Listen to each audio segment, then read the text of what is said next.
los rockeros, aguapé con los muchachos, ¿qué onda con este guayo? Ya es Mapetén. Escúchame amigo, soy del país del quebrayo, Tailán y mayo, pero seco arriero y te traigo la enseñanza de mi madre y de mi abuela y de alguna humilde escuela de mi antigua Tacuaral. No olvido a mi padre, que un amigo, un compadre, que me reta y me aconseja a ni de macanear. Ay, ay, ay, ay.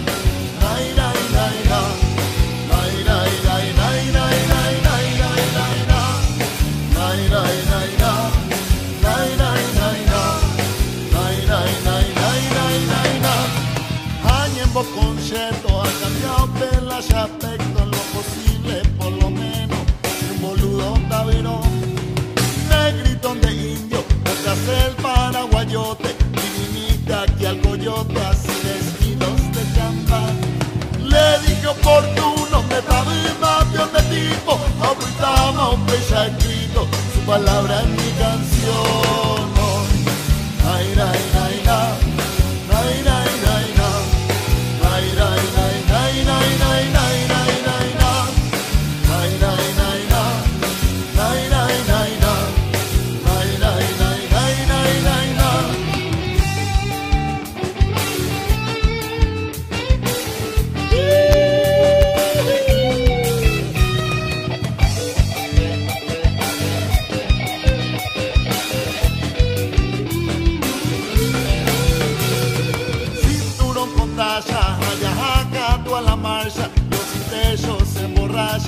De diferencia social y los millonarios que parrean centenario comen bife dromedario y ni galleta aquí no hay, pero al fin y al cabo no tenés ni un centavo y el tesoro adorado es la familia de verdad y la mujer sota tan valiente y poderosa, pero sobre todo hermosa que tenemos en Paraguay.